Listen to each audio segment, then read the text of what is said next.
प्रणाम मेरे प्यारे श्रोतागणों।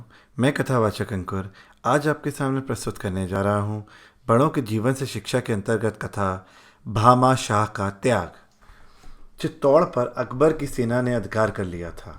महाराणा प्रताप अरावली पर्वत के वनों में अपने परिवार तथा राजपूत सैनिकों के साथ जहां तहां भटकते फिरते थे। महाराणा तथा उनके छोटे बच्चों को कभी कभी दो दो तीन तीन दिनों तक घास के बीजों की बनी रोटी तक नहीं मिलती थी।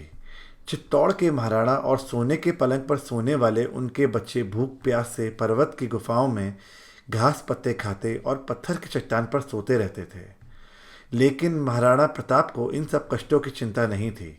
उन्हें एक ही धुन थी कि शत्रुओं से देश का, चित्तौड़ की पवित्र भूमि का उद्धार कैसे किया जाए। किसी के पास काम करने का साधन ना हो तो वह अकेला उत्साह क्या कम आवे। महाराणा प्रताप और दूसरे सैनिक भी कुछ दिन भूखे प्यासे रह सकते थे, किंतु भूखे रहकर युद्ध कैसे चलाया जा सकता है। घोड़ों के लिए, हथियारों के लिए, सेना को भोजन देने के लिए तो धन चाहिए। महाराणा के पास फूटी कौड़ी भी नहीं थी। उनके राजपूत और भील सैनिक अपने देश के लिए मर मिटने को तैयार थे। उन देशभक्त वीरों को वेतन नहीं लेना था, किंतु बिना धन के घोड़े कहाँ से आएं, हथियार कैसे बने, मनुष्यों और घोड़ों को भोजन कैसे दिया जाए। इतना भी प्रबंध ना हो तो दिल्ली की बादशाह की सेना से युद्ध कैसे चले। महाराणा प्रताप को बड़ी निराशा हो रही थी। अंत में एक दिन महाराणा ने अपने सरदारों से विदा ली, भीलों को समझाकर लौटा दिया। प्राणों से प्यारी जन्मभूमि को छोड़कर महाराणा राजस्थान से कहीं बाहर जाने को तैयार हुए।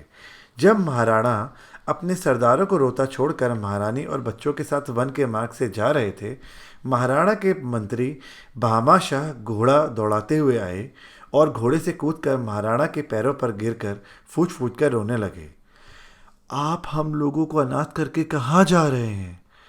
महाराणा प्रताप ने भामा शाह को उठाकर गले से लगाया और आंसू बहाते हुए कहा, आज भाग्य हमारे साथ नहीं है। अब यहाँ रहने से क्या लाभ। मैं इसलिए जन्मभूमि छोड़कर जा रहा हूँ कि कहीं कुछ धन मिल जाए तो उससे सेना एकत्र करके फिर चित्तौड़ का उद्धार करने लौटूं। आप लोग तब तक धैर्य धारण करें। भामा शाह ने हाथ जोड़कर कहा, महाराणा, आप मेरी एक प्रार्थना मान लें। राणा प्रताप बड़े स्नेह से बोले, मंत्री, मैं आपकी बात कभी टाली है क्या? भामा शाह के पीछे उनके बहुत से सेवक घोड़े पर अशर्फियों के थैले लादे ले आए थे। भामा शाह ने महाराणा के आगे उन अशर्फियों का बड़ा भारी ढेर लगा दिया और फिर हाथ जोड़कर बड़ी नम्रता से बोले, महाराणा, यह सब धन आपका ही है। मैंने और मेरे बाप दादाओं ने चित्तौड़ के राज दरबार की कृपा से ही उसे इकट्ठा किया है। आप कृपा करके इसे स्वीकार कर लीजिए और इससे देश का उद्धार कीजिए। महाराणा प्रताप ने भामा शाह को हृदय से लगा लिया। उनकी आंखों से आंसू की बूंदें टप टप गिरने लगीं। वे बोले, लोग प्रताप को देश का उद्धारक कहते हैं, किंतु इस पवित्र भूमि का उद्धार तो तुम्हारे जैसे उदार पुरुषों से ही होगा। तुम धन्य हो भामा शाह। उस धन से महाराणा प्रताप ने सेना इकट्ठी की और मुगल सेना पर आक्रमण किया। मुगलों के अधिकार की बहुत सी भूमि महाराणा ने जीत ली और उदयपुर में अपनी राजधानी बना ली।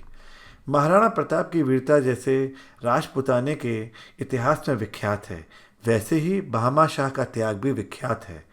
ऐसे त्यागी पुरुष ही देश का गौरव होते हैं। धन्यवाद।